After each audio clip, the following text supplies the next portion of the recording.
আসসালামু আলাইকুম ওয়া বারাকাতুহু। প্রিয় স্টুডেন্ট, আজকে আমরা অ্যানাটমিক্যাল টার্মিনোলজি, অ্যানাটমির কিছু টার্মিনোলজি সম্পর্কে জানবো। তো এগুলো আমাদের মোটামুটি 9-10 থেকে ইন্টার এবং মেডিকেল লাইফেও প্রয়োজন। বিশেষ করে 9-10 এ খুব একটা না লাগলেও কিছুটা লাগে হচ্ছে আমাদের ইন্টার লাইফে এবং মেডিকেল লাইফে তো লাগেই। প্রথমত আমরা অ্যানাটমিক্যাল টার্মিনোলজির ক্ষেত্রে টার্মিনোলজি অফ সারফেস বা সারফেসার সম্পর্কে কিছু জানবো। এক্ষেত্রে মোটামুটি আমাদের এই ৬ টা প্লাস নিচের ২ টা। মোট ৮ টা সম্পর্কে জানলে মোটামুটি বেসিকটা হয়ে যাবে। প্রথমে অ্যান্টেরিয়র বা ভেন্ট্রাল সারফেস। অ্যান্টেরিয়র অ্যানাটমিতে বলা হয় অ্যান্টেরিয়র। বিশেষ করে এমব্রায়োলজির ক্ষেত্রে এটাকে বলা হয় ভেন্ট্রাল সারফেস। অ্যান্টেরিয়র মানে সম্মুখ ত্বক আর ভেন্ট্রাল মানে সম্মুখ বা অঙ্গীয় ত্বক। পোস্টেরিয়র বা ডরসাল সারফেস পিছনের তল। এমব্রায়োলজিতে ডরসাল শব্দটি ইউজ করা হয়। ডরসালের আরেকটা অর্থ হচ্ছে পৃষ্ঠীয়। সুপিরিয়র সারফেস উপরের তল, ইনফেরিয়র সারফেস নিচের তল, মিডিয়াল সারফেস মধ্যবর্তী তল এবং ল্যাটেরাল সারফেস পার্শ্ববর্তী তল। এক্ষেত্রে আমরা যদি ছবিতে লক্ষ্য করি তাহলে ভালো করে বুঝতে পারবো। ইনটেরিয়র এটা হচ্ছে ইন্টেরিয়র সারফেস মানে কি আমাদের বডির এই সামনের তলটা। পোস্টেরিয়র কি এই যে পিন বরাবর যে তলটা এটা হচ্ছে পোস্টেরিয়র বা ডরসাল। সুপিরিয়র মানে আমাদের বডির উপরের দিকে যে তলটা, এই তলটা হচ্ছে সুপিরিয়র। আর ইনফেরিয়র তো নিচের দিকে যে তলটা, নিচের দিকে তলটাকে বলা হচ্ছে ইনফেরিয়র। আর দুইটা হচ্ছে মিডিয়াল এবং ল্যাটেরাল। মিডিয়াল আমাদের শরীরে এটা হচ্ছে আমাদের মিডলাইন। এই মিডলাইন বরাবর যে তলটা কল্পনা করা হয় এটা হচ্ছে মিডিয়াল তল। এবং মিডিয়াল বা মিডলাইন থেকে একটু দূরে যে তলটা কল্পনা করা হয় এটা হচ্ছে ল্যাটেরাল। আমরা এই ছবিটাতে এদিকে ল্যাটেরাল সারফেসটা দেখতে পাচ্ছি। এই বরাবর এটা হচ্ছে ল্যাটেরাল সারফেস এবং এই বরাবর এই তলটা হচ্ছে মিডিয়াল সারফেস। আর দুটি গুরুত্বপূর্ণ সারফেস হচ্ছে পালমার সারফেস এবং প্লান্টার সারফেস। আমাদের হাতের তালুর যে তলটা রয়েছে এই তলটাকে বলা হয় পালমার সারফেস এবং পায়ের তালু এই তলটাকে বলা হয় প্লান্টার সারফেস। আশা করি সারফেসগুলো সম্পর্কে মোটামুটি সবার একটা বেসিক ধারণা হয়েছে। এবার আমরা আরো কিছু টার্মিনোলজি সম্পর্কে জানবো। ফার্স্ট ওয়ান ডিরেকশন সম্পর্কে আমরা কি জানি? এই 4টা মোটামুটি জানলেই আমাদের মোটামুটি কাজ চলে যাবে। ফরওয়ার্ড সামনের দিক, ব্যাকওয়ার্ড পিছনের দিক, আপওয়ার্ড উপরের দিক, ডাউনওয়ার্ড নিচের দিক। আশা করি সবাই বুঝছি আসলে কেমন হবে। যেমন আমি যদি ছবিটাতে একটু লক্ষ্য করে বুঝাই, যে 3D কল্পনা করি এইটা থেকে আমাদের সামনের দিকে, এটা নিচের দিকে কিন্তু সামনের দিকে তলটা এটা হচ্ছে ফরওয়ার্ড। পিছনের দিকে 3D কল্পনা করলে ডিরেক্ট মানুষের পিছনের দিকে যে তলটা সেটা হচ্ছে পিছনের যে দিকটা সেটা হচ্ছে ব্যাকওয়ার্ড পিছনের দিকে। আপওয়ার্ড মানে এই উপরের দিকে যে ডিরেকশনটা ওটা হচ্ছে আপওয়ার্ড। ডাউনওয়ার্ড মানে নিচের দিকে ডিরেকশন। যেমন আমাদের পা কোন ডিরেকশনে থাকে? ডাউনওয়ার্ড ডিরেকশনে থাকে।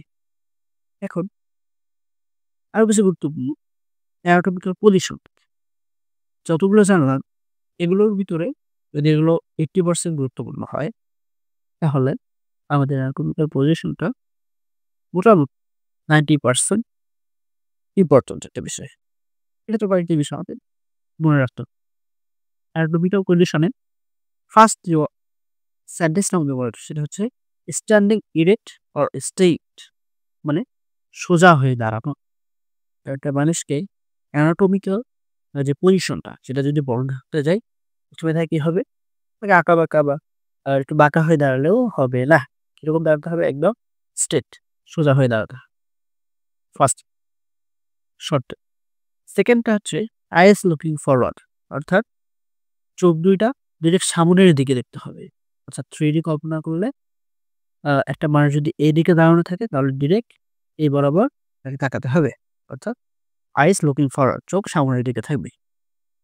দ্বিতীয় যে বিষয়টা আমাদের জানতে হবে সেটা হচ্ছে আপার লিম হ্যাঙ্গিং ল্যাটারালি, অর্থাৎ হাত দুইটা পাশের দিকে ল্যাটারালি পাশের দিকে ঝুঁকে রাখতে হবে। হাত থাকবে পাশের দিকে। তো আবার একটু রিপিট করি। ৩ টার ভিতরে ফার্স্ট কি? স্ট্যান্ডিং ইরেক্ট, সোজা হয়ে দাঁড়ানো, আইস লুকিং ফরওয়ার্ড, আইসটা পুরা সামনের দিকে থাকবে, আপার লিম হ্যাঙ্গিং ল্যাটারালি, হাত পাশের দিকে থাকবে। অ্যান্ড দেন আরো ২ টা গুরুত্বপূর্ণ, পামস অ্যান্ড চোর ডিরেক্টেড ফরওয়ার্ড, হাতের তালু এবং পায়ের তালু সামনের দিকে থাকবে। হাতের তালু এবং পায়ের তালু কোথায় থাকবে? সামনের দিকে। আবার একটু দেখি, হাতের তালু, এটা হাতের তালু এটা কোন দিকে থাকবে? সামনের দিকে। অর্থাৎ যদি এটা হাত এই বরাবর থাকে তাহলে ডিরেক্ট এই বরাবর সামনের দিকে থাকবে, দেখতে পাচ্ছ। এবং পায়ের তালু, এই পায়ের তালু এটাও থাকবে সামনের দিকে এই বরাবর, অর্থাৎ 3D অ্যাঙ্গেলে এটা এইভাবে থাকলে এই বরাবর, দুইটাই হবে সামনের দিকে। অ্যান্ড দেন সবার শেষে যে বিষয়টা আমাদের জানতে হবে সেটা হচ্ছে লোয়ার লিম ডিরেক্টেড ডাউনওয়ার্ড, পা নিচের দিকে থাকবে। আমরা জানি আমাদের পা কিরকম অবস্থায় থাকে, পা তো এই বরাবর থাকে না, হলো এই বরাবর থাকে না, পাখা শুনো এই বরাবর উপরের দিকে থাকে না, ডাউনওয়ার্ড থাকে, নিচের দিকে থাকে।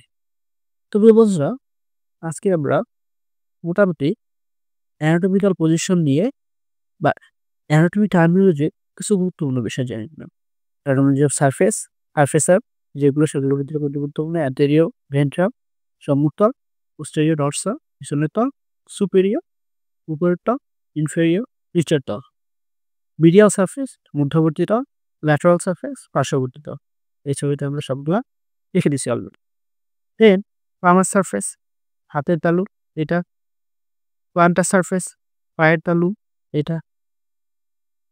তারপর আমরা আরো কিছু দেখেছি। ডিরেকশনের ক্ষেত্রে 4টা মিলে ডিরেকশন লাগে, ফরওয়ার্ড সামনের দিক, ব্যাকওয়ার্ড পিছনের দিক, আপওয়ার্ড উপরের দিক, অ্যান্ড ডাউনওয়ার্ড অর্থাৎ নিচের দিক। এছাড়াও অ্যানাটমিক্যাল পজিশন আমরা যেটা দেখলাম, মোট 5টা পয়েন্ট পড়ছি, তবে এর ভিতরে প্রথম 4টা পয়েন্ট ভেরি ভেরি ইম্পর্টেন্ট। স্যারের দিকে শুনতে পারে অ্যানাটমিক্যাল পজিশন বর্ণনা করো, তখন যদি এই 4টা পয়েন্ট আপনাদের কথায় থাকে তাহলেই মোটামুটি আপনারা আইটেমে পাস করে যাবেন। ফার্স্ট কি? স্ট্যান্ডিং ইরেক্ট অর স্ট্রেট, সোজা হয়ে দাঁড়ানো, আইস লুকিং ফরওয়ার্ড, চোখ সামনের দিকে, আপার লিম হ্যাঙ্গিং ল্যাটারালি, হাত পাশের দিকে, এবং পামস অ্যান্ড টোর ডিরেক্টেড ফরওয়ার্ড, হাতের তালু এবং পায়ের তালু সামনের দিকে থাকবে। And lastly lower Lim directed downward, পা থাকবে নিচের দিকে। তো বন্ধুরা, আশা করি সবাই বুঝতে পেরেছেন আজকের শর্ট লেকচারটি। আজকে এই পর্যন্তই, ইনশাআল্লাহ নেক্সট আবার দেখা হবে। কে পর্যন্ত আমাদের পাশেই থাকবে। আসসালামু আলাইকুম ওয়া রাহমাতুল্লাহ।